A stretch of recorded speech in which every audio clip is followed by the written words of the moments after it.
Comme on voit pour Abraham Avinu, c'est écrit qu'il est Yoshev Petach Haoel Kechom Hayom, qu'il est assis à la porte de la tente malgré la chaleur du jour.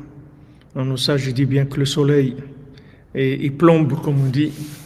Alors il est là, il reste à la porte, malgré qu'il est attaqué de tous les côtés par les futilités, les bêtises de ce monde. Il reste à la porte. Parce que ce monde-là, il se définit comme le soleil.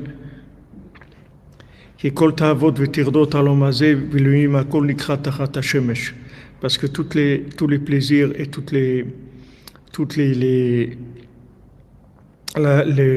l'instabilité qu'il y a dans ce monde, tout ça s'appelle sous le soleil. Comme c'est écrit dans tout le livre de Kohelet et de Shlomo Ameler. C'est Ecclésiaste, non, Kohelet? Je sais pas. Tu sais ce que c'est, Ecclésiaste? D'Ecclésiaste, tu sais ce que c'est? Oui. C'est quoi? Le livre. Je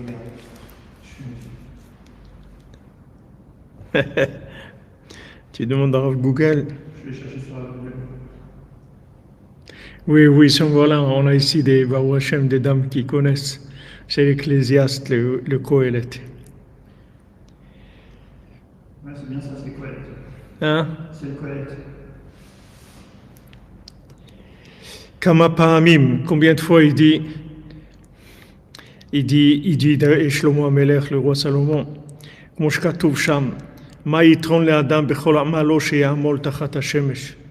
Qu'est-ce qu'il va avoir, qu'est-ce qui va lui rester à l'homme de tout ce qui va se fatiguer, tous les efforts qu'il va faire sous le soleil.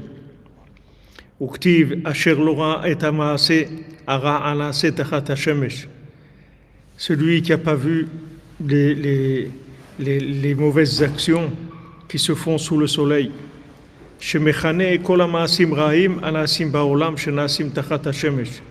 Il appelle toutes les actions qui sont des actions négatives, des mauvaises actions, il les appelle sous le soleil.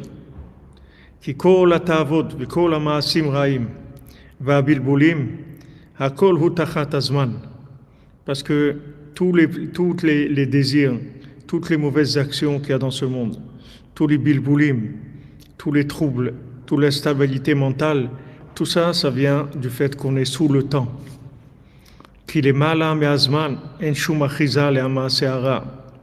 Parce qu'au-dessus du temps, il n'y a aucune emprise pour les mauvaises actions. Et le temps, il est créé par le soleil. Que le soleil, c'est le chef de toutes les étoiles, de tous les astres.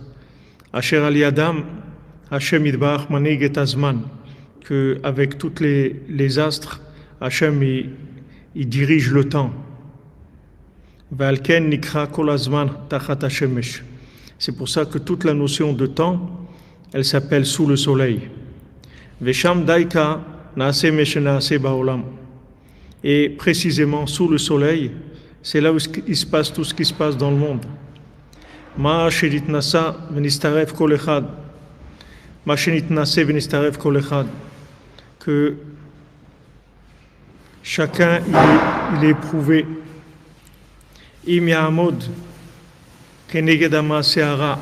Est-ce que maintenant il va pouvoir résister à toute l'emprise qu'il y a négative qui se fait sous le soleil. Et ce cœur-là, saint et redoutable,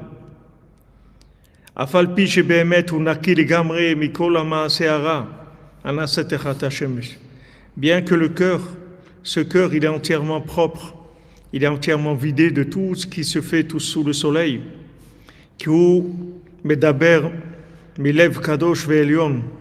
parce que Rabbeinu, quand il parle du cœur et de la source, il parle d'un cœur qui est kadosh, un cœur qui est saint, ve'elion, un cœur céleste, kamuvasham, comme c'est écrit là-bas, prinat ha'maaseara, non, kamuvasham, afal piken, malgré ça, נוגעים בו הפגמים של רדיפת העולם הזה, של שאר בני אדם.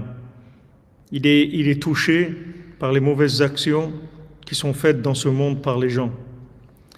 שהוא בחינת המעשה הרע הנעשה תחת השמש, qui sont les mauvaises actions qui sont faites sous le soleil. בחינת אכן חוליינו הוא נשא, comme c'est écrit, notre maladie, il a supporté, il a porté notre maladie.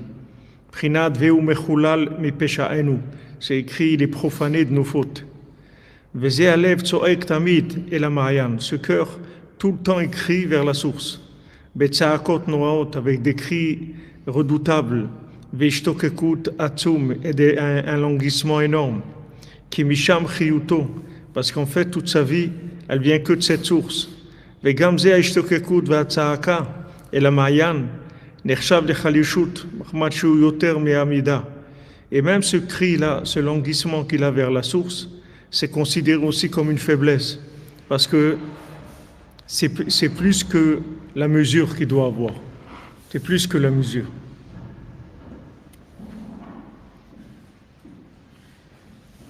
Donc ce cœur-là, il a rien à voir avec ce monde, mais seulement le fait qu'il est dans ce monde, alors il est atteint par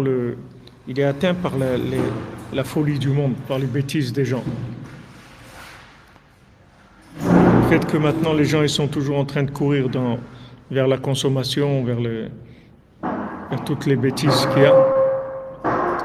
Alors ça atteint ce cœur, que ce cœur il est touché par ça.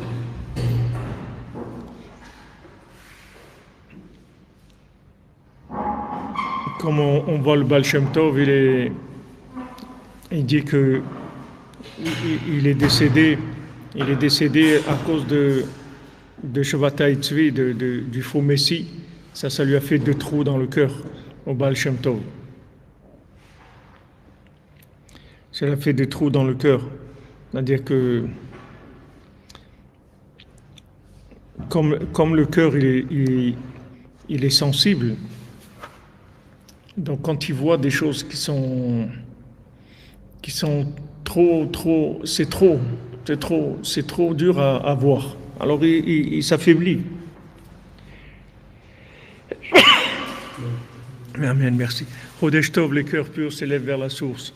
Cœur céleste, Kadosh, cordonnerie Breslev, Mishkan renouveau, connecté à la source éternelle. Amen, Yitzhak, Amen. Amen, des bonnes nouvelles, mon ami. Des bonnes nouvelles pour toi.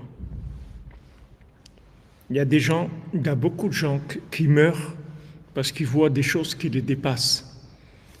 Leur cœur, il n'arrive pas à gérer l'émotion de la chose.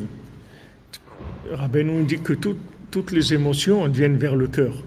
Tout ce qu'il y a dans le corps, tout ce qui se passe dans tout le corps, ça vient tout vers le cœur. Et des fois, c'est trop fort. Le cœur, il n'arrive pas à supporter ça. Combien de gens ils sont morts à cause de ça?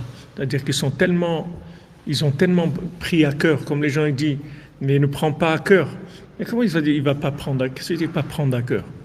Et il prend pas à cœur. Pourquoi quelqu'un il a le choix de ne pas prendre à cœur? Pourquoi le cœur c'est un frigidaire et il le ferme et c'est tout. Ou c'est une cuisinière, il éteint le feu, ou c'est un four, il éteint le four. Le cœur, c'est des gens qui sont sensibles. Ils souffrent beaucoup. Ils souffrent beaucoup parce que la moindre chose, ça. Ok, les petites choses, ça va, ils passent. Ils expédient, ça va, c'est pas grave.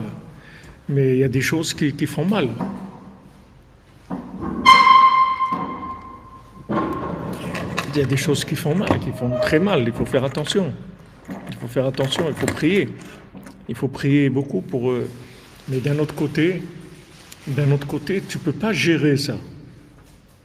Parce que plus tu vas avancer, et plus ton cœur il va devenir sensible. C'est-à-dire, en fait, plus tu avances et plus tu es vulnérable. Tu es vulnérable. C'est de ça que la plupart des gens ils meurent. Et même les gens âgés, tout, ils meurent de ça. La plus peur. C'est que le cœur, hein? Faut se protéger. Certaines choses, On peut pas. Comment tu vas te protéger? Allez, si tu as une méthode, toi, vas-y, dis-moi. Comme vous avez dit, tel reportage, ne pas regarder. Je sais que ça va nous affaiblir. Non, ça c'est pas se protéger. Protéger, d'accord, ça c'est tu vas pas aller mettre les pieds dans la truc, dans la boue. Mais ce qui t'arrive dans ta vie, tu es marié, tu as des enfants, tu as des amis, tu as une communauté, tu as des choses. Tu vis avec ces gens-là. Tu vas pas. Qu'est-ce que tu vas fermer quoi? Tu peux pas fermer. Le cœur, tu peux pas le fermer parce que de plus ça va et plus il devient sensible. Les tzadikim, ils sont fragilisés par la Avodat Hashem. Plus quelqu'un il avance dans Avodat Hashem, plus il est fragilisé son cœur. Il est fragilisé. Maintenant, qu'est-ce que ça veut dire faire attention? Comment tu vas faire attention? Tu demandes à Hashem de te protège, mais tu peux rien faire. Tu peux rien faire. C'est un truc qui capte.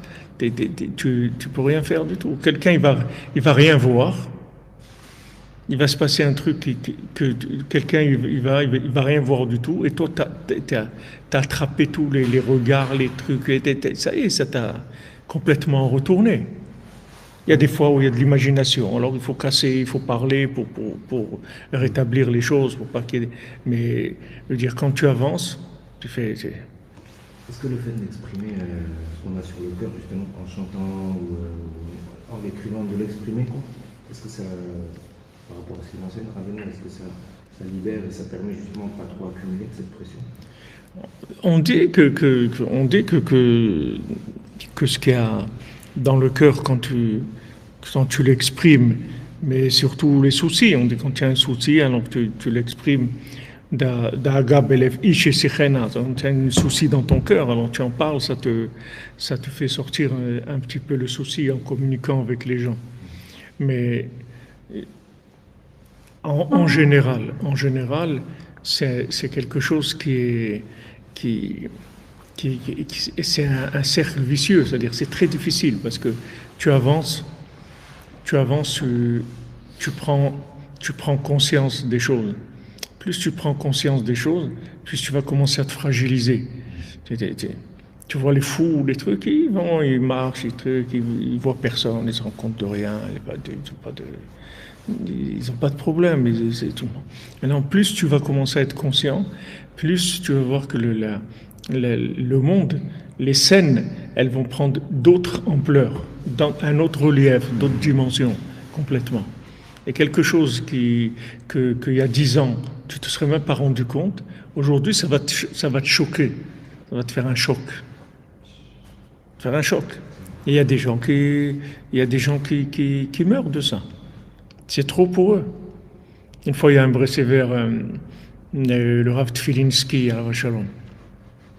C'est un Breslever, un grand Oved Hashem qui était à Mea Shearim. Il y a des lettres de lui. Rav Yaakov Tfilinski s'appelait à Shalom. Il y avait une fois une histoire à la Choule Breslev à Mea Shearim, un truc, une histoire, je sais pas quoi, qui quoi, je sais pas. Il y a une histoire, une dispute et tout.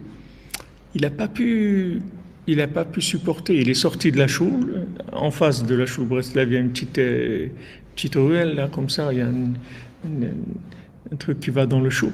Il est passé là, il a fait quelques mètres et il est tombé, il est mort. Il était jeune, il avait 37 ans ou 38 ans, quelque chose comme ça. Il ne pouvait pas. Il ne pouvait pas supporter ça. Ou de voir des gens qui sont disputés, je ne sais pas ce qu'il y a eu exactement, mais en tout cas, ça l'a tué. Ça lui a arrêté le cœur. C'était trop pour son cœur. Alors ça, c'est vrai, les gens ils vont te dire « Ouais, mais ne prends pas à cœur, fais attention, truc et tout, à ta santé, ne prends pas les choses. » Comment tu ne vas pas prendre à cœur? Si maintenant, ce que tu aimes, là où tu donnes ta vie pour ça, tu vois qu'il y a des attaques, des choses très difficiles. Il faut prier. Il faut prier à Hachem qui te protège, c'est tout. Mais tu ne peux pas. Tu vois David Ameller, il ne peut pas. C'est-à-dire, tu ne peux pas dire, bon, sois insensible. Mais il ne peut pas être insensible. S'il était insensible, c'est comme tout le monde de Tachat Shemesh en train de brouter, de manger des hamburgers. Tu comprends? Il n'est pas là-dedans. Qu'est-ce que tu vas lui dire? Tu vois bien, même à l'école et tout, quand tu es jeune, tu vois des trucs, mais comme tu es un enfant, tu ne te rends pas compte. Toi, tu crois que tout le monde est comme ça. Tu ne te rends pas compte. Mais tu vois des trucs ça te gêne, toutes ces choses-là. Faut faire attention. Mais on peut pas se... Merci Sylvana Soto, Tlapa Alison, Nicole Cortés Soto, que Hachem vous bénisse.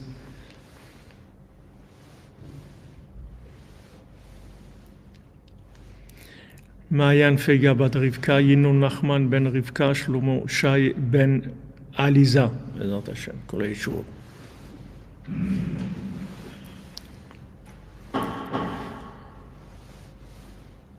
Alors c'est ça le problème, c'est que ça amène Chas v'Shalom la istalkut des tzadikim, ces choses-là. Neder de Zdaka pour souhaiter à mon rêve Rabbi Nachman Ben Fege Ben Simcha un joyeux anniversaire, que par ton maître Rabbeinu tu envoies la santé, la bracha et la slacha spirituelle et matérielle et surtout une kirvat Hashem permanente. Amen, amen, Madame Kalfo, amen. Hashem vous bénisse, Bezat Hashem, vous et votre famille.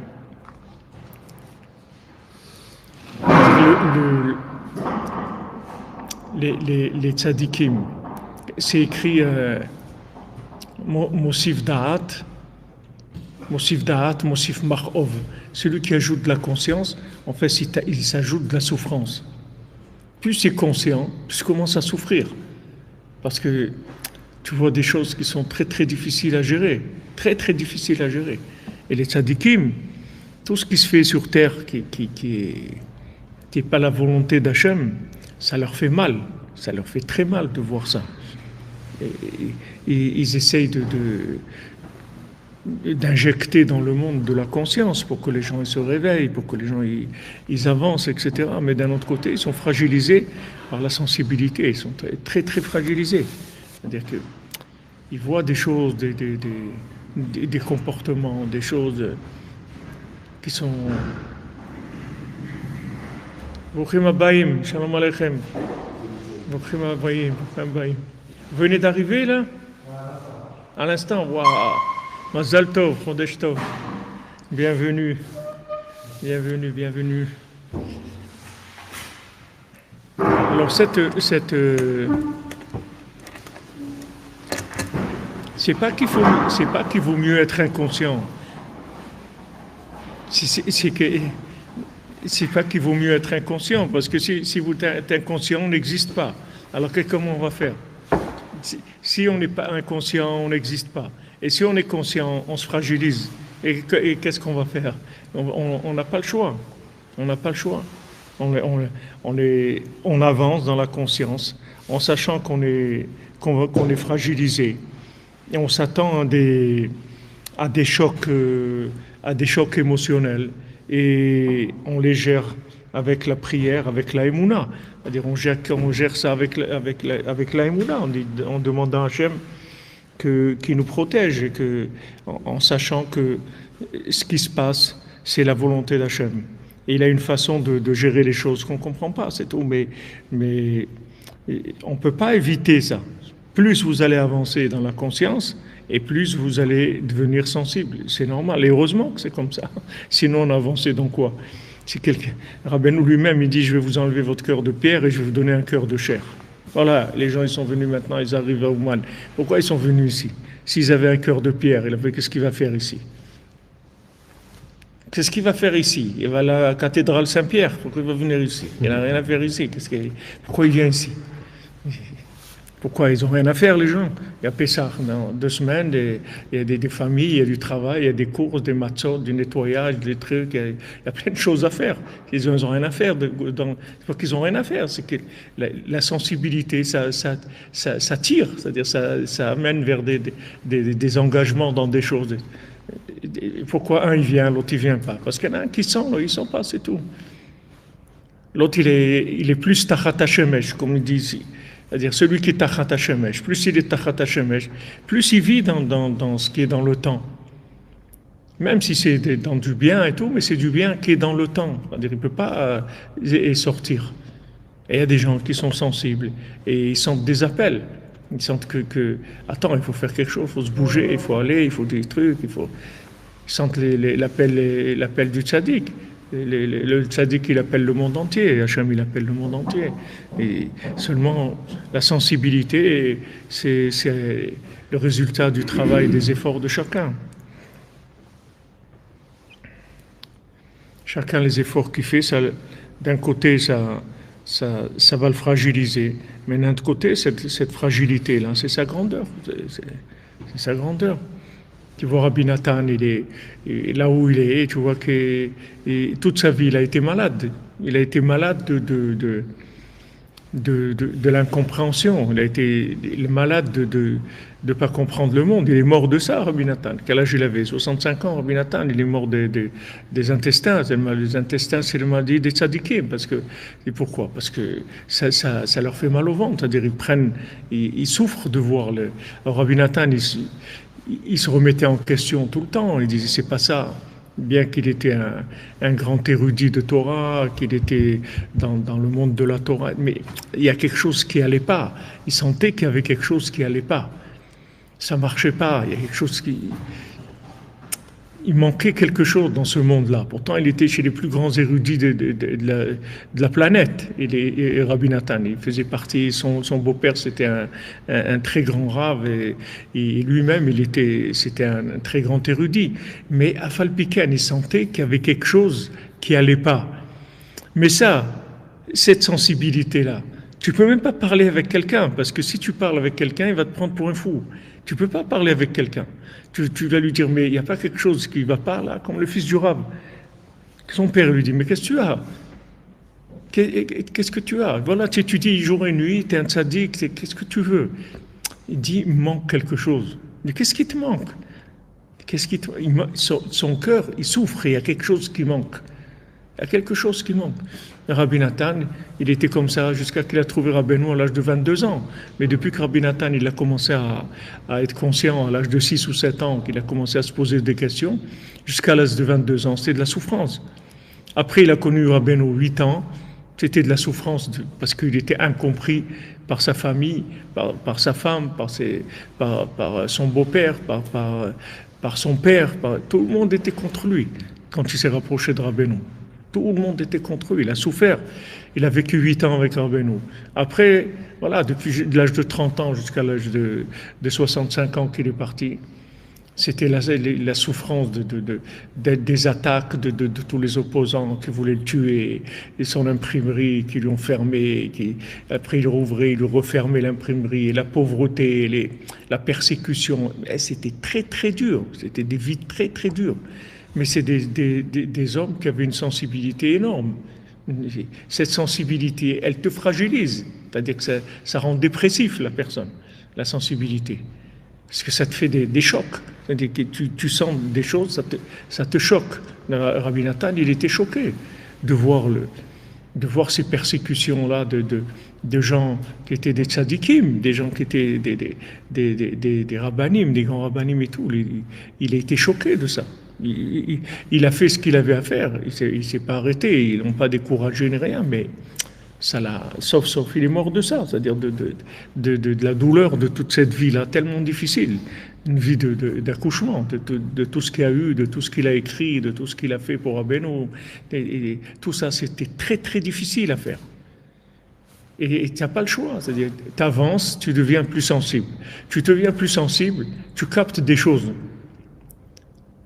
Tu vas avancer parce que tu captes des choses nouvelles. C'est-à-dire tu augmentes ta sensibilité, tu vas capter des choses avec ta conscience que tu n'aurais pas fait avant. Tu n'aurais pas fait avant. Comme celui qui est rentré au Beth Amikdash et que les Romains, quand ils ont profané le temple, ils ont fait rentrer un juif là-bas qui n'était pas Shomer Torah. Ils lui ont fait rentrer pour qu'il prenne les kelim, qu'il fasse sortir des kelim du temple. Alors il est rentré, il a fait sortir. Après ils lui ont dit, bon maintenant tu nous fais sortir ça. Il a dit, non, je rentre plus, ça y est.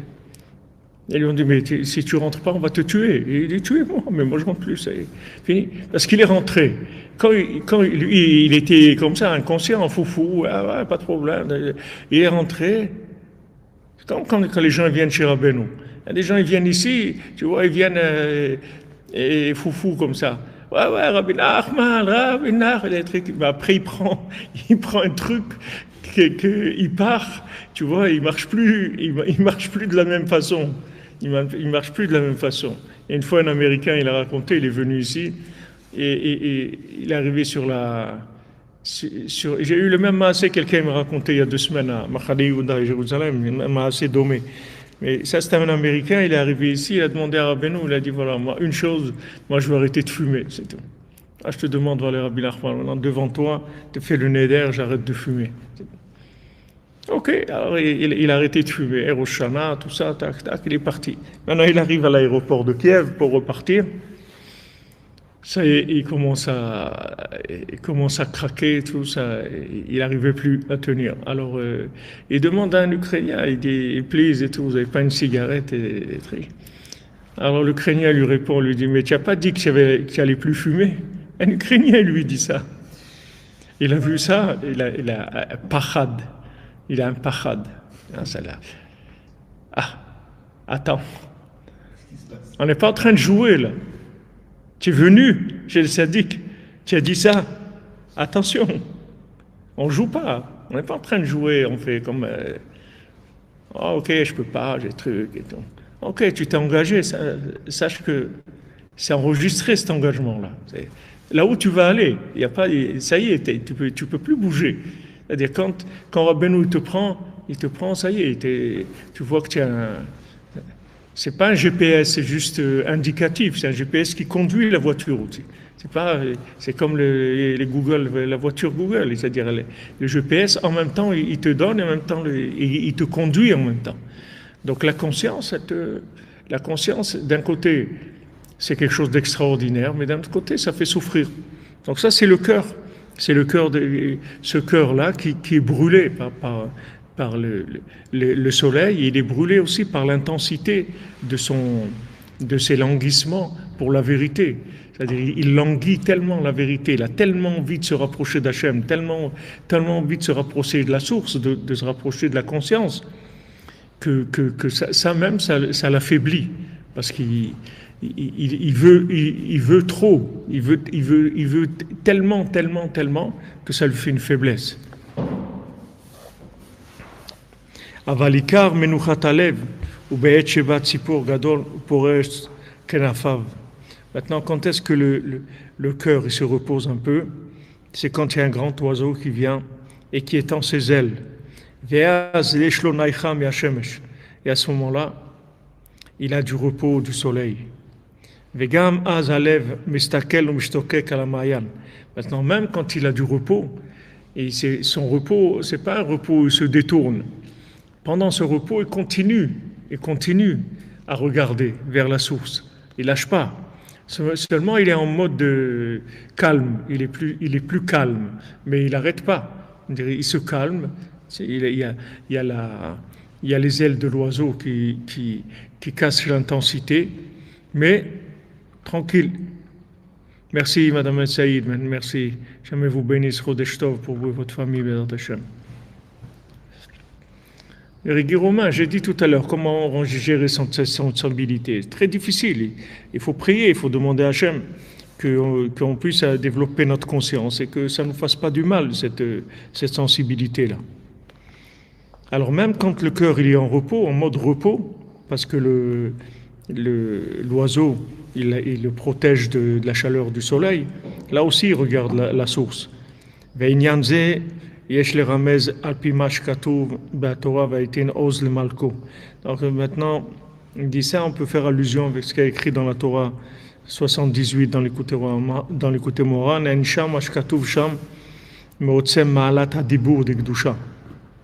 alors là-bas, Rabbeinu il parle de l'importance, de la grandeur de la parole sainte.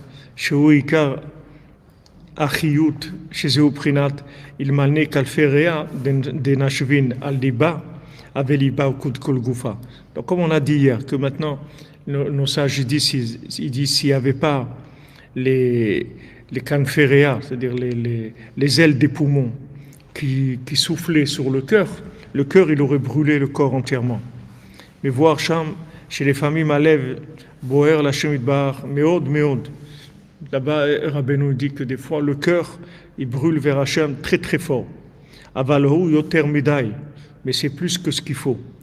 Achaya ifsha leokid kol gufa, jusqu'à que ça aurait été, chas shalom, possible que le cœur, il brûle tout le corps. Aval al-yedé dibur, Torah ou tfila, mais par la parole, quand on fait des paroles de Torah, des paroles de prière, mais karerim achamimut azot, on refroidit cette intensité-là, cette chaleur du cœur. Shelo teye yoter midai, que cette chaleur du cœur ne soit pas trop forte. Vechen lefer, et aussi le contraire, que les familles chas v'shalom boer à Adam el ta'avot olam hazeh. Des fois la personne elle s'enthousiasme pour de la consommation, pour des plaisirs de ce monde. Kolkar tellement, Hachegam, Haya Okid Kol Gufa. Je sais que maintenant, ça aurait été possible aussi que tout son corps il brûle, chas v'shalom, à cause de ça. Aval l'idée à Dibur Shel Torah ou Tfila, mais Karer Eshazeh. Alors maintenant, avec les paroles de Torah et de prière, il calme ce feu. Donc que ce soit un feu qui vient du côté de la sainteté ou un feu qui vient de la consommation, le fait que la personne elle dit des paroles de prière, des paroles de Torah et des paroles de prière, ça équilibre, ça calme l'intensité. Et c'est ça qui est écrit s'il n'y avait pas les ailes des poumons, les lobes des poumons qui soufflaient sur le cœur il aurait brûlé le corps.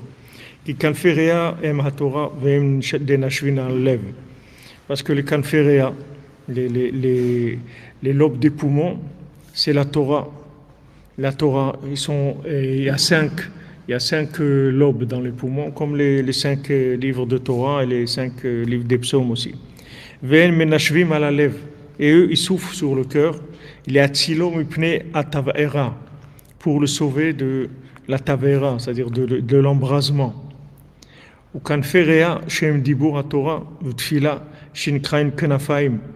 Maintenant, les paroles de Torah et de prière, elles s'appellent kenafaim, des ailes. Zeprinat kanfe atzipor agadol anal. Ça, c'est le principe dont il parle Rabbeinu, des ailes de ce grand oiseau qui vient vers le cœur pour le calmer.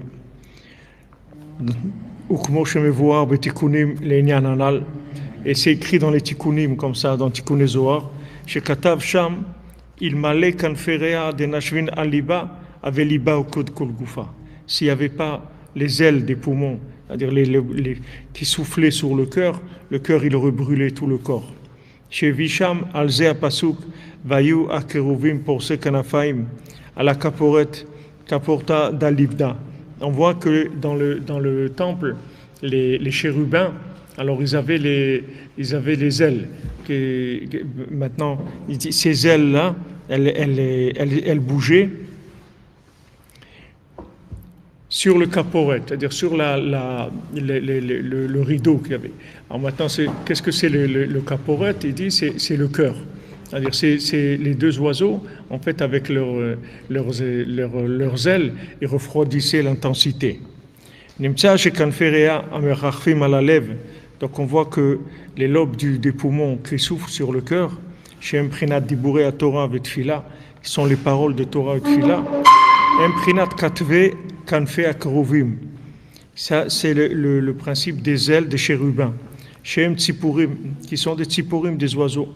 Ainu Prinat Kanfe Atzipor Agadol, qui sont les ailes du grand oiseau qu'il y a dans l'histoire du troisième mendiant. Chez Meforach Kanafa Valalev, qui étend ses ailes sur le cœur.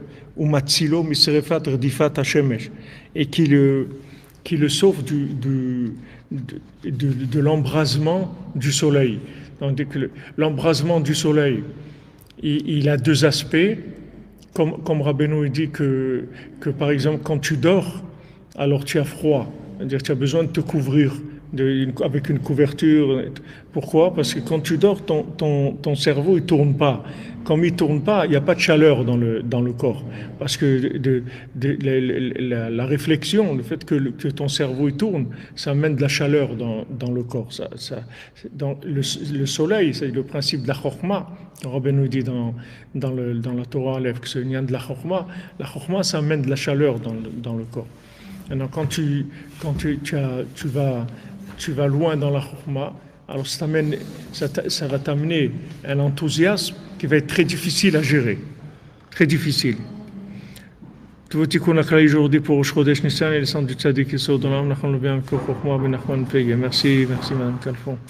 Et d'air de Zdaka, merci Hachem d'avoir permis de mettre au monde l'âme de Rabbeinu aujourd'hui encore près de nous, avec nous pour la Géoula. Amen, Amen. Amen, Madame Cherbonel, bracha ve'atzlacha pour vous. C'est-à-dire que maintenant le cerveau il réfléchit. Des fois tu es en train d'étudier et tu vois tu attrapes quelque chose. Tu peux même pas rester assis. C'est-à-dire ça t'excite complètement. C'est-à-dire ça t'amène une lumière qui te. Alors il y a ce côté-là que le côté du shemesh, du soleil, de la compréhension. Ça peut amener un échauffement très fort au niveau du cœur. Et il y a l'autre côté que le soleil aussi, il peut faire brûler pour la consommation aussi. C'est-à-dire la personne a tellement envie de manger ou de trucs ou de ça qu'elle est complètement brasée par des désirs. Donc il y a ces deux côtés-là.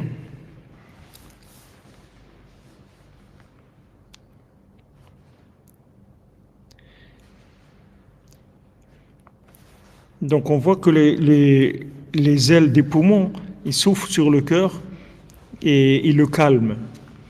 Donc ça, c'est les ailes des chérubins. כמעשה הנ"ל, שפורס כנפיו על הלב ומצילו משרפת רדיפות השמש, יש נייחה להלב משני החלישות כמובן שם במעשה הנ"ל. כי שתי החלישות הנ"ל תלויים זה בזה. Parce que en fait, Rabbi Nathan il remonte après dans la racine de ces deux problèmes. C'est-à-dire il y a un côté qu'il y a un enthousiasme qui est très fort pour servir Hachem, et d'un autre côté il y a un enthousiasme très fort pour la consommation et les plaisirs. Mais Rabbi Nathan il les relie les deux. En fait, il dit un il dépend de l'autre. Il dit en fait, pourquoi maintenant tu as envie de consommer de façon tellement forte? Parce que dans l'autre côté, c'est-à-dire quand tu veux servir Hachem, aussi tu es en overdose. Le fait que tu es en overdose dans ton vouloir de servir Hachem, ça t'entraîne après que tu tombes dans les plaisirs de ce monde. Ça se comprend facilement, parce que quand quelqu'un... C'est comment il dit Shlomo Ameler, il dit Tochelet memushechet machalat lev. Quand tu attends quelque chose trop, alors ça rend le cœur malade. Alors maintenant, des fois, quelqu'un il fait faire avodat Hashem. Maintenant, il est très très enthousiaste. Il est tellement enthousiaste que tout ce qu'il fait, ça le satisfait pas, parce que c'est rien pour lui. Lui, il veut faire des grandes choses. Donc maintenant, il a fait, même s'il a fait le Teilim Shel Yom, qu'il a fait un Tikkun HaKlali, qu'il a étudié un daf de Gemara et tout, c'est rien pour lui. Il voit des histoires de tzadikim, il voit des choses, il dit, oh, c'est rien ça, allez, il faut... Donc il n'a pas de satisfaction. Comme il n'a pas de satisfaction, qu'est-ce qui va se passer? Il va aller chercher la satisfaction dans les poubelles. Qu'est-ce qu'il va faire? Puisqu'il n'a pas, il a rien, comme on dit, à se mettre sous la dent. Il fait, c'est pas qu'il fait pas, mais comme il est en overdose au niveau de l'exigence qui s'est mis, il a placé la barre tellement haut que en fait, il va avoir le boomerang qui va lui revenir vers lui. Puisque maintenant, tu n'es pas satisfait de ce que tu as, où tu vas aller? Tu vas aller dans les poubelles, tu vas aller chercher dans les ta'avot de ce monde. Donc c'est lié les deux. C'est-à-dire que pourquoi quelqu'un il a des ta'avot, c'est pas parce qu'il fait rien, c'est parce qu'il est dans le ribouille or. C'est pour ça qu'il a des ta'avot. Parce que maintenant, il n'arrive pas à se contenter de ce qu'il a. Il n'arrive pas à être joyeux du peu qu'il fait. Maintenant, si tu es joyeux du peu que tu fais, Baruch Hashem, tu as fait ça, wow, tu es content, tu as de la vitalité, pourquoi tu vas aller chercher dans des poubelles? Tu as du manger qui est bon, qui est frais, qu'est-ce que tu vas aller chercher à manger dans des poubelles? Tu n'as rien à faire là-bas. Pourquoi tu vas aller là-bas? Tu n'as pas de raison. Mais quand maintenant tu es en frustration, en insatisfaction permanente, ça t'amène à faire des bêtises. Dans tout dans la vie, c'est comme ça. Les gens sont mariés, ils ont des enfants. Bah, oh Hachem, qu'est-ce que tu veux? Alors, soit déjà, tire de la vitalité de ça, parce que ça, c'est des réussites dans la vie. Tire, tu es en Eretz Israël, tire satisfaction de ça. Demande à Hachem, de remercier Hachem, d'être satisfait de ça, parce que c'est dangereux. Si maintenant, ça, d'être marié, d'avoir des enfants, de vivre en Eretz Israël, de connaître Rabbeinu, de devenir à Ouman, tout ça, c'est de la lumière.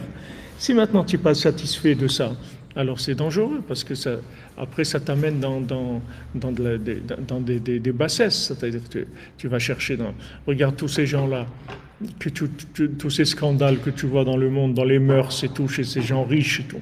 C'est pourquoi? Parce que leur richesse, elle entraîne une insatisfaction permanente.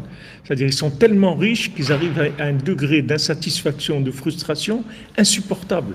Alors ils sont obligés de chercher des trucs démoniaques, des trucs qui sont complètement de folie, pour essayer de calmer un petit peu le feu qui est en eux. Parce que, comme on a vu l'autre jour, c'est-à-dire chaque chose qu'ils prennent, en fait, ils se créent que de l'insatisfaction sans arrêt. Mais dans la Avodat Hashem, c'est la même chose. C'est-à-dire qu'il faut faire attention. C'est vrai que, comme Rabbeinu dit, c'est vrai qu'il faut vouloir progresser, il faut vouloir être mieux et tout. Mais ça, quand est-ce qu'on dit ça? C'est quand tu as déjà accusé réception de ce que tu as déjà. Si maintenant ce que tu as, tu n'es pas arrivé à le valoriser, arrête-toi. C'est-à-dire, occupe-toi de ton capital. Tu vas ajouter quoi? Ton capital, il ne te satisfait pas. Alors que tu vas ajouter quelque chose, ça va te satisfaire. Tu ne vas jamais être satisfait. Hein? Ouais, en fait, il n'a pas de valeur à tes yeux. Tout ce que tu as, I can get no satisfaction. Il ne peut pas, il n'est jamais satisfait. Comme Haman, il avait tout, il était riche et tout. Non. Pourquoi Mordechai, ce Mordechai là, il m'énerve quand je le vois, tout. Je peux pas. Tant que je le liquide pas, j'aurai pas de vie. Il faut que je le liquide. Il faut que il me dérange. Mais attends, regarde tout ce que tu as. Non, il me dérange. Parce que il est dans de la frustration. C'est-à-dire, il n'a pas de satisfaction de ce qu'il a. C'est-à-dire que ça, c'est très dangereux. C'est pour ça que c'est dit que les deux, c'est lié. Les gens, ils savent pas ça. Les gens, ils croient parce qu'ils veulent des choses très élevées, c'est des tzadikim. C'est pas vrai. C'est pas vrai. Les tzadikim, ils sont simples. Ils n'ont pas des trucs comme ça. Les tzadikim, ils avancent avec de la simplicité. Ils avancent pas avec des folies, la folie des grandeurs. Les tzadikim, ils avancent pas à pas, c'est tout. Des petites choses. Combien de fois il rentrait chez Rabbeinu, il le voyait couché par terre en train de pleurer, de faire une boudé doute, simplement, c'est tout, sans des trucs qui sont...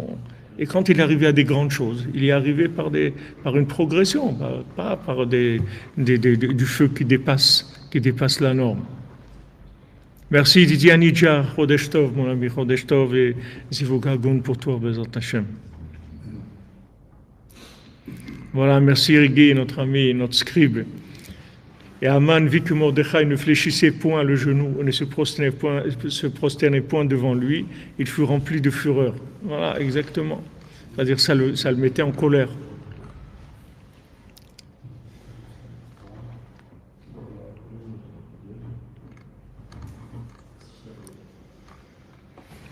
De vivre, comme dit ce qu'on fait, d'avoir une satisfaction de ce qu'on fait. Baruch Hashem, c'est extraordinaire. Tu es là, tu viens au Man, le tzaddik, il t'a appelé, il t'a invité, il t'a fait venir et tout. Il faut être content de ça. Ça remplit la vie, ça donne de la vitalité, ça donne de la joie, aussi de la patience. Après, tu peux être patient, tu peux être tolérant, tu vis des choses qui sont très belles, tu vis des choses extraordinaires. Mais le problème de Esav, que lui, il veut beaucoup, parce qu'il est tout le temps, il est tout le temps affamé, c'est-à-dire il s'arrête jamais, il n'a pas de satisfaction, il lui faut plus, et encore plus, et encore plus, et plus il ajoute, et moins il est satisfait. Alors comme on vit dans ce système, même dans la Torah, il y a ce système, les gens, ils n'arrivent pas à s'arrêter. Tu es en Eretz Israël, oh, ça y est, ça suffit. Tu marches, tu embrasses la terre, ça y est, tu vis dans quelque chose d'extraordinaire. Combien de tzadikim voulaient faire que 4 pas en Eretz Israël, ça y est, il dit. Rabbeinu, hein, qu'il a fait 4 pas en Eretz Israël, il voulait repartir, ça y est, il a fini tout ce qu'il avait à faire, etc. De marcher 4 pas en Eretz Israël, c'est énorme. Et quand tu marches tous les jours, tu es là, tu vis, etc. C'est des choses qui sont très grandes, mais les gens, ils n'apprécient pas ce qu'ils ont. C'est ça que le cœur il brûle tout. Merci Hermine, qu'Hachem vous envoie Refoua Shlema, Bezrat Hashem B'Sod Rabbeinu. Ouais, comme tu dis, Naftali, I can get now satisfaction. Si tu veux de la satisfaction, c'est now, maintenant. Voilà, exactement. Digère ce que tu as déjà.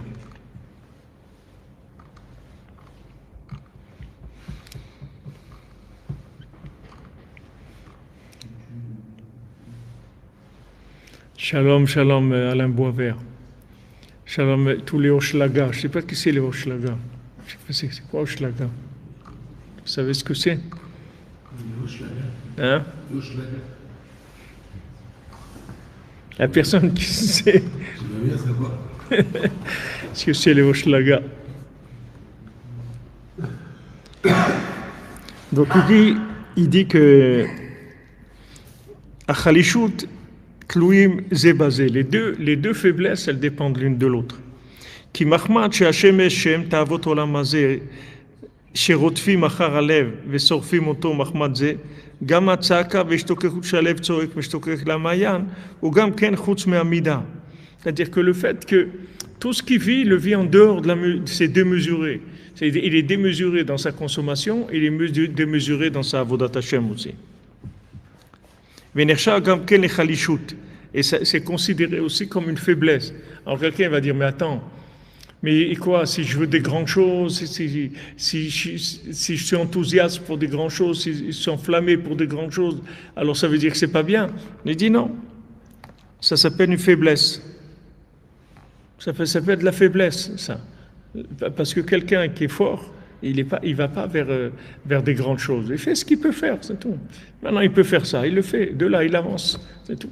Mais il n'est pas tout le temps en train de viser des grandes choses et de s'enflammer pour des grandes choses. Ouais, je vais arriver à ça. Et en attendant, tout ce qu'il a, il ne le voit même pas parce qu'il est tellement pris par le fait qu'il veut avancer que ce qu'il a, ça ne le contente pas. Il dit ça aussi, c'est une faiblesse. Maintenant, quand l'oiseau il vient, il étend ses ailes et il le sauve du sommeil. Dainu mitavot azman, c'est-à-dire il le sauve des plaisirs du temps. Azain nidbatel gam achalishut hasheni. À ce moment-là, quand il sort des ta'avot, alors aussi la deuxième faiblesse, elle se calme aussi et il crie pas tellement vers son cœur, il n'est pas tellement embrasé. Kim bemida ou beadarga, de façon mesurée et proportionnelle. Tout ça, c'est ramené dans le conte où Rabbeinu il parle du cœur et de la source. Tout ça, c'est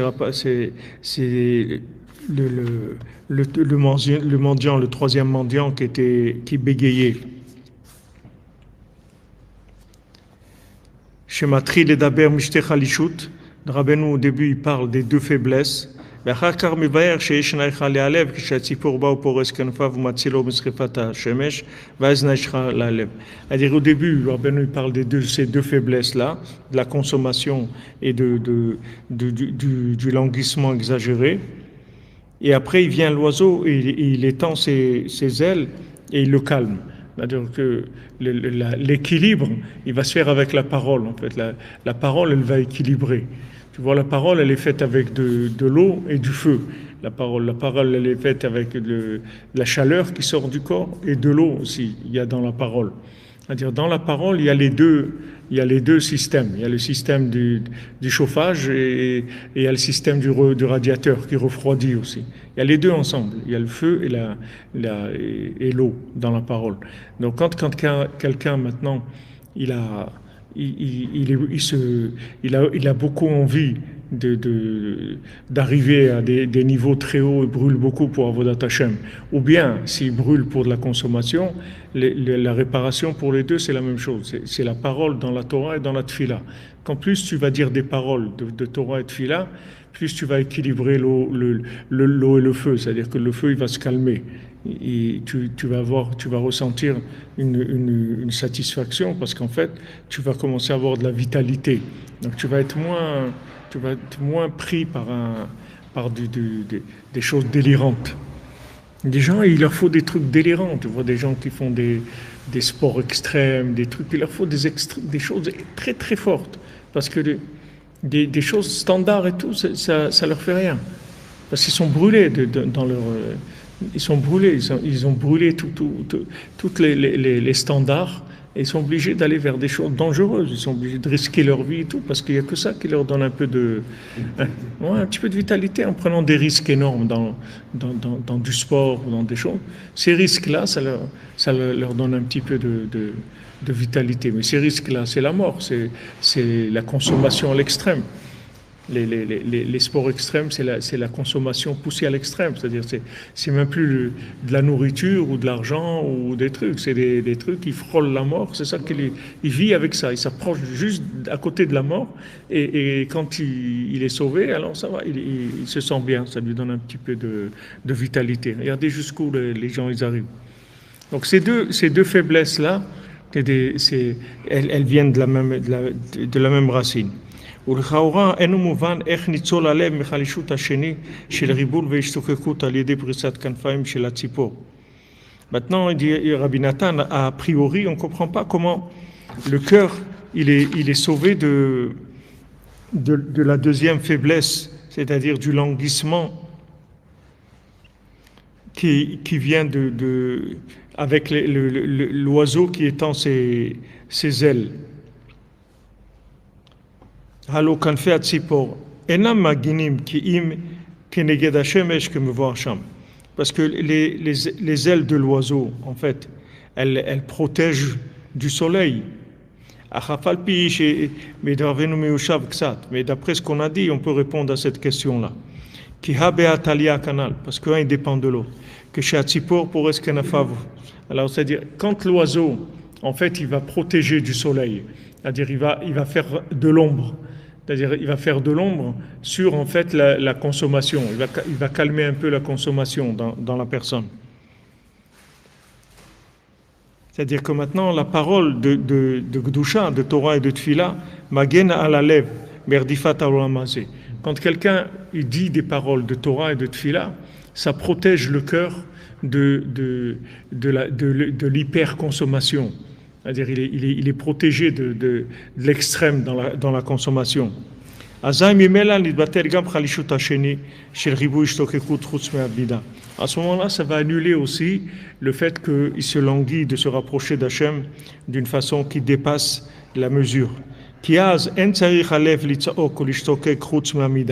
Parce qu'à ce moment-là, le cœur, il n'a plus besoin de crier et de se languir en dehors de la mesure.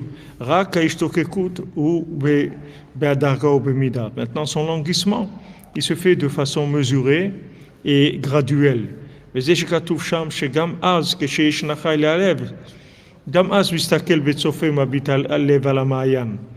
Maintenant, quand le cœur il se calme avec les ailes de l'oiseau, alors il regarde quand même la source. C'est pas parce que maintenant il s'est équilibré qu'il regarde plus la source. Il y a des gens, ils veulent pas travailler ou faire des choses comme ça parce que c'est pas, pour eux, c'est pas de la Avodat Hashem. Ils se sentent pas bien. Qu'est-ce que ça veut dire de travailler et tout? Mais non, même quand tu travailles, tu peux avoir tes yeux qui regardent la source. C'est pas parce que tu travailles que tu dois marcher à quatre pattes. Tu travailles, mais tu peux te languir de la source, de te rapprocher d'Hachem. Ça n'empêche pas ça. Il a envie de se rapprocher. Parce que même quand le cœur est en repos, en position repos, il se languit quand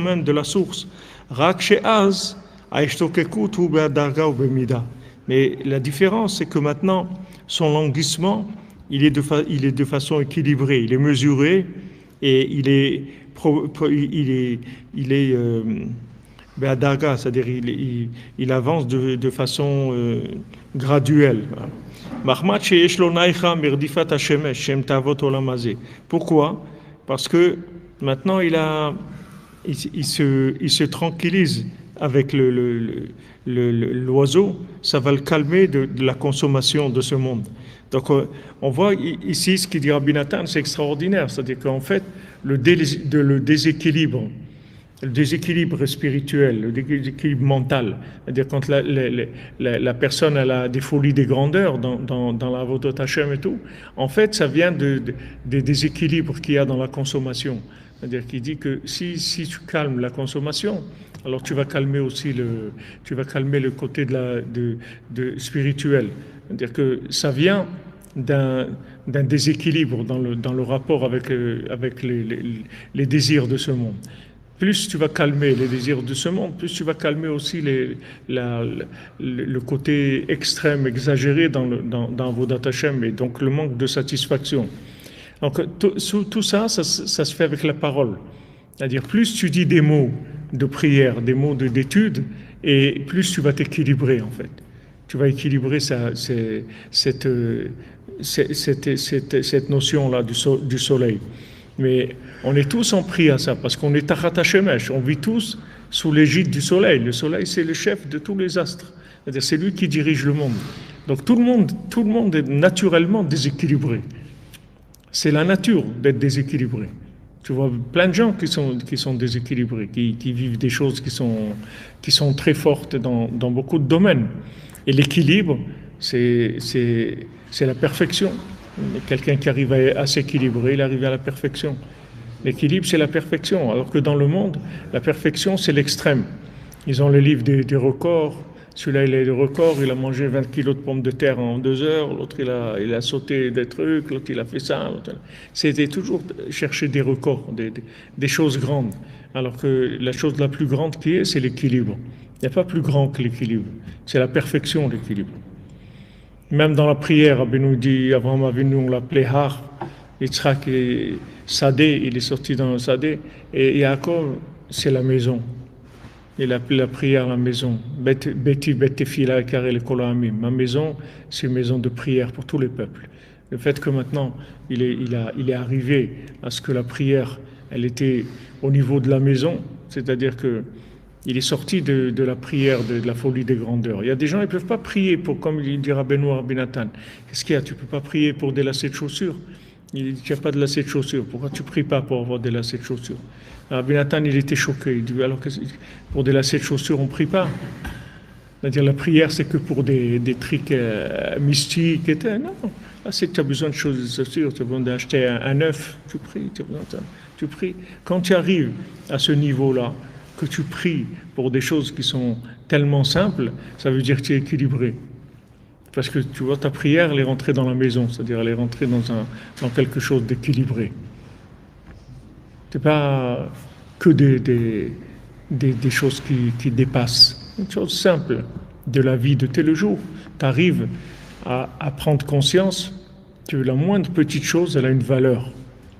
Et que tout ce que Hachem il te donne, c'est extraordinaire. Tu demandes tout à Hachem. Même un lacet de chaussures, tu le demandes à Hachem. Tu peux pas dire non, pas moi pour les trucs simples, je me débrouille. Hein, moi, ce qui m'intéresse, c'est que Hachem il m'aide pour ça. Mais pour tout ce qui est simple, je me débrouille tout seul. Ça, c'est pas de la émouna, c'est de la vodazara, ça. Quand tu crois pas que Hachem, c'est lui qui te donne les lacets de chaussures. C'est qui t'a donné les lacets de chaussures alors? C'est Hachem qui t'a donné. Toutes les choses, les petites choses, c'est Hachem qui te les donne. Le jour où tu arriveras à prier pour les petites choses, comme tu arrives à prier pour les grandes choses, tu sauras que tu es équilibré. Quand tu auras amené ta prière jusqu'à un niveau où tu te sens en fait, tu sens que tout, c'est Hachem qui te le donne, donc c'est normal que tu pries pour une petite chose, parce que c'est Hachem qui te donne tout, ça veut dire, voilà, tu es équilibré. On peut royalement repasser ses lacets de chaussures, vous dites.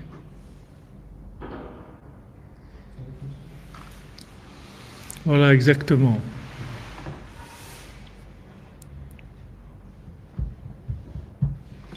Non, mais cette terre, elle est déjà promise, Skype. La terre promise, c'est Hachem qui l'a promise, c'est pas nous. On va arriver à un niveau où il y aura une telle miséricorde que Hachem lui donnera tout. Maintenant, on est dans le mode de...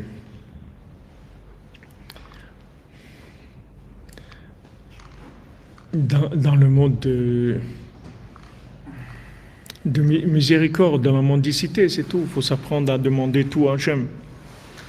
C'est ça aujourd'hui notre façon de vivre. Mais Eric Zenou, tu n'as pas besoin de t'excuser, mon ami. Tu as besoin de t'excuser, tu es là, Baruch Hachem. Tu souffres, tu passes des choses. Sache que c'est Hachem qui veut que tu passes par là, c'est tout. Si Hachem il veut te donner un autre programme, il te donnera un autre programme. Demande-lui qu'il te change le menu. Voilà. Le jour où on arrivera à se contenter de la moindre des choses, ça y est, t'es sauvé.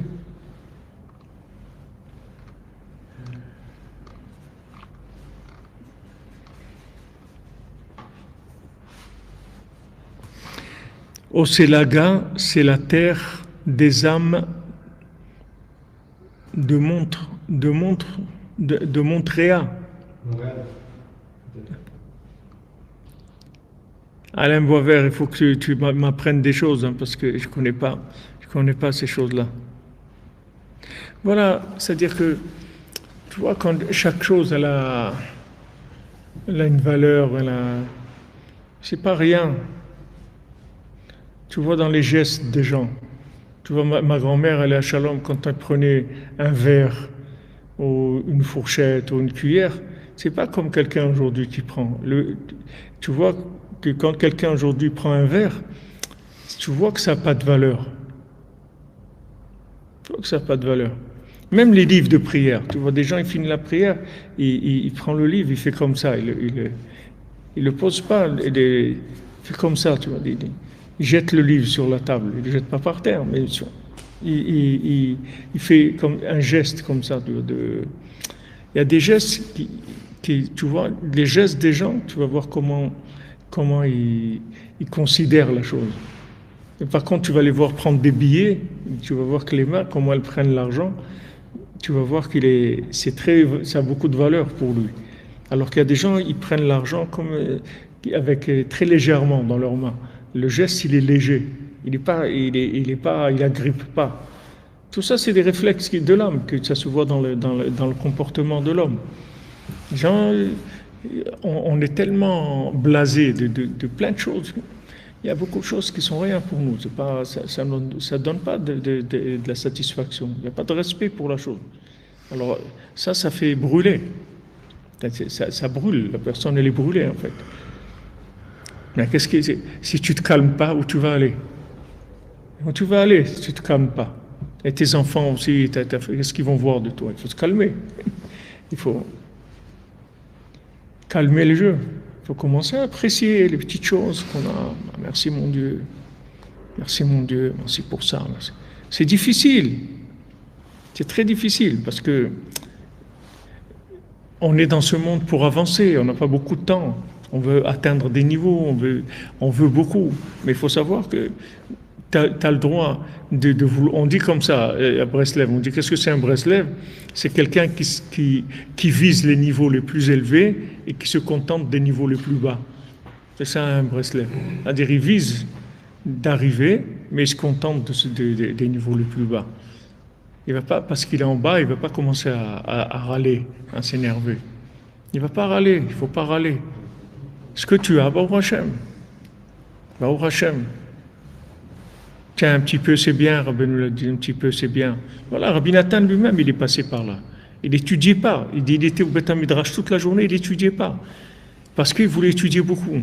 Mais Rabbi nous lui a dit, un petit peu c'est bien. Avec ça, Rabbi nous lui a appris à étudier. C'est-à-dire, il a commencé à étudier un peu. Il prenait un sefer, un petit peu. Après, un autre sefer, un petit peu. Encore un petit peu, encore un petit peu. Et après, il est devenu quelqu'un qui s'est resté assis toute la journée à étudier. Mais pas avec beaucoup. Un petit peu, un petit peu, un petit peu. Encore plein des petits peu. Avec ça, il est arrivé. Ça aussi, c'est une méthode. fois, tu veux des grandes choses dans l'étude et tout, tu vois que tu n'y arrives pas. Fais des petites choses. Même Rav Nachman Tutchiner, qui était avec Rabbi Nathan, une fois ils sont arrivés dans une auberge, Rabbi Nathan il l'a un peu secoué, pourquoi il n'étudie pas. Alors tout de suite, Rav Nachman Tutchiner, il a été prendre une Gemara, il a commencé à étudier. Alors Rabbi Nathan lui dit, c'est pas ça que je t'ai dit. Étudie quelque chose qui est à ton niveau maintenant. Prends un Chumash, prends une Mishnah, prends un Midrash, quelque chose qui est au niveau où tu te trouves maintenant, de manière à ce que tu puisses tirer une satisfaction, tu vois. Il y a des gens, les gens ils visent des choses élevées, ils font des choses élevées, mais ils ne tirent pas de satisfaction. C'est dangereux. C'est dangereux de vivre dans l'insatisfaction. Parce qu'un homme ne peut pas vivre dans la frustration permanente. Donc il va chercher à se combler avec des bêtises. Mais si quelqu'un il est satisfait de ce qu'il fait, maintenant tu n'es pas capable d'étudier des choses qui sont élevées, étudier des choses moins élevées. Tu descends jusqu'à ce que tu trouves quelque chose qui te plaît, qui te donne de la vitalité et de la joie. Voilà, tu commences avec ça. Après tu vas avancer, mais commence avec ça déjà. Comme ça, Rabbi Nathan il a éduqué avec Rav Nachman Tutchiner. Et Rav Nachman Tutchiner, c'était pas n'importe qui. Rav Nachman Tutchiner, c'était très très grand, même Rav Ben Nachman, il a dit, j'ai pas connu mon père, je savais pas la grandeur de mon père. Nachman Tutchiner, c'était quelqu'un de très très grand, mais seulement il était très caché, personne ne le connaissait. Il était comme un shamash, les gens ils le voyaient, il nettoyait la synagogue, il remplissait les trucs, mais ils savaient pas qui c'était. C'était un homme très très grand, mais il avait pas une apparence de sa grandeur. Et les gens ils se sont trompés, mais pourtant c'est lui qui a reçu la smicha de Rabbi Nathan. Quand Rabbi Nathan, avant de mourir, il a montré à lui, il dit, vous allez tous chez Yosef, il va vous dire quoi faire. Et il a montré Rav Nachman Tutchiner, c'est lui qui avait le date de Rabbi Nathan. Mais pourtant, dans le côté extérieur, il était très simple, très simple. Il n'était pas du tout, il n'avait aucune chose qui était délirante. C'est un homme très simple, il était dans sa façon d'être. Il était très grand. On voit que Rabbi Nathan, il l'a éduqué comme ça, doucement. Allez, doucement.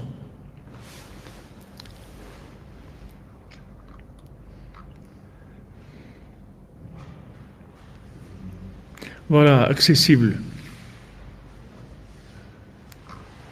Voilà les amis, Chodesh Tov, joyeux anniversaire pour Rabbeinu et Bezrat Hashem, des bons cadeaux d'anniversaire. Que Rabbeinu il fait des cadeaux. Ce sont des cadeaux d'anniversaire. Fasse cadeau à tout le monde ce que vous avez besoin, Bezrat Hashem, facilement. Et voilà qu'on soit zoré de continuer à avancer et en même temps de nous contenter de ce qu'on a, d'être joyeux, de prendre le temps d'apprécier ce qu'on a. Voilà la prière, voilà les ailes de la protection, les ailes qui refroidissent. Ashrenu matafiltenu, manayim yoralenu. Ashrenu matafiltenu, manayim yoralenu. Ashrenu matafiltenu, manayim yoralenu.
Joyeux anniversaire, c'est